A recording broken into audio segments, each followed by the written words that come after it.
Hi everyone, this is Peiling. I'm now going to talk about my prototype. Today is order to increase the participation rate of CALD women.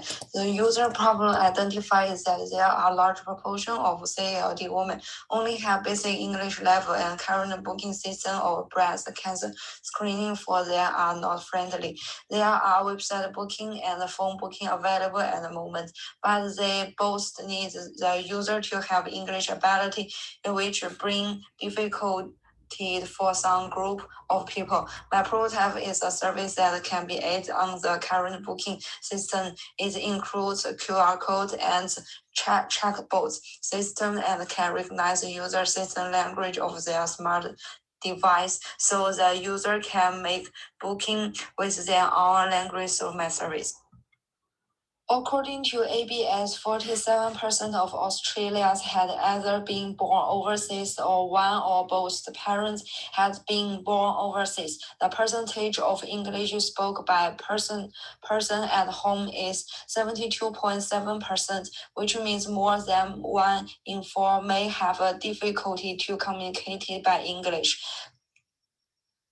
Acting Immigration Minister Alan Tudgett said there was almost 1 million people living in Australia with poor or no English, and that language skills were necessary to finding work and stay safe. My service is highly aligned with the current trends, which is AI, and it is not only a major trend in healthy care sector, but also for other industry and organization. Also, according to the research by Adam, chatbots has powered 85% of Australia service by 2020, and the live chat interface has become more and more popular. My persona is a middle-aged Chinese lady who worked in a Chinese restaurant and lived in Sunnybank. He has been in Australia for more than 10 years. However, she still has limited English skills and she barely go outside from Sunnybank. So there is no way for her to make an appointment for the breast screen either online or through the phone booking. So this is my problem statement for my persona. These are my 5 design principles. The first one is engage with the daily life. They show, don't tell, and no time limitation. The next one is a high feasibility, and finally, design with the user. My first concepts come from check-in Queensland app.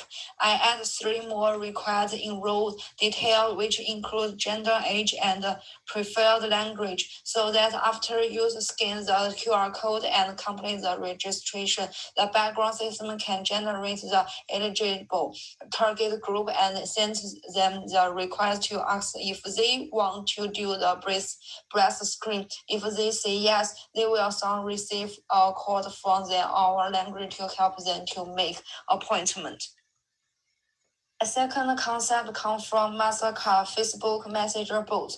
On the Queensland breast screen website, I add a pop-up chat bot at it and can recognize the system language of the users, so the user can chat with the chatbot to make appointment by their own language.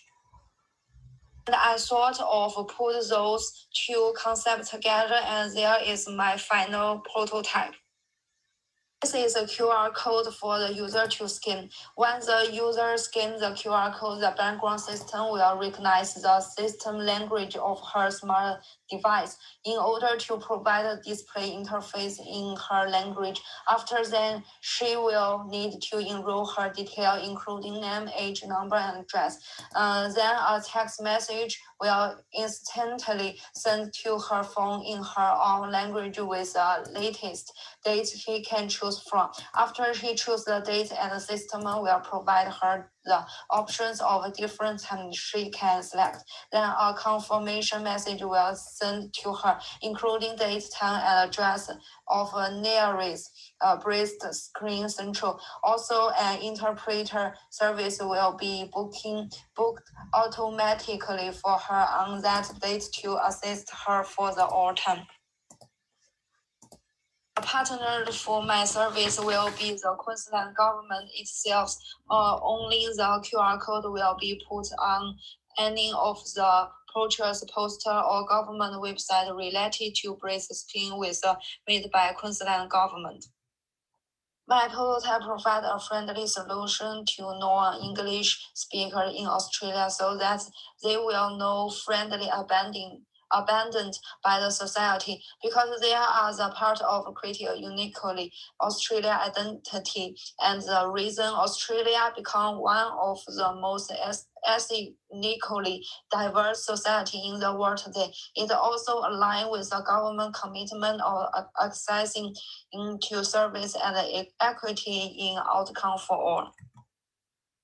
I made a storyboard for my prototype and went back to my persona. He really liked the idea for my prototype. He says the idea can be really helpful for her, not only for booking the breast screen, but also in a lot of other services that need she speak English. My prototypes can meet the needs of the Queensland Healthy by helping the CLD woman overcome the language problem on booking the breast screen. And not only to this, my prototypes are able to help my clients to meet their strategy plan of empowered customer and healthy professional through the availability and use of data and digital innovation. The chatbot for my prototype is from Google, and I put Google Dialog from chatbot with Google Cloud Translation together, and the expense for every test requires $0.002 plus translation fee. For the translation fee, the first 500,000 characters are free. There will be $2,000 per million character. So the max expense each time of the booking will be about 0.003 Australia dollar. Also, one of the competitive advantages is that there is no front stage cost for my prototype. Also, the government can take the use of their budget. When the government funds, they may have issue look over budget. They may stop the service immediately without causing any future expense. Besides, there will be no maintenance cost for the service and can be delivered to the market now. It is a power to Google current service, and compared to other digital service may have a accessing issue because of the version of a different smartphone operating system. My service can be used on all kinds of the smartphone as long as it has internet. Besides, there is no extra promotional activity needs to be done for the promote by my prototype. Just located the QR code next to the booking detail of any brochure, poster, government website, and apps. This is why I think my prototype is going to be successful. There is no major risk for my service, but there is a risk of there are small group of people don't know how to use a smartphone, so that they will not accept my service and still suffer from their language problem. And for that group of people, maybe the government could collect their information from their local community and call them with their language to assist them. There is all for my presentation today. Thank you for your watching.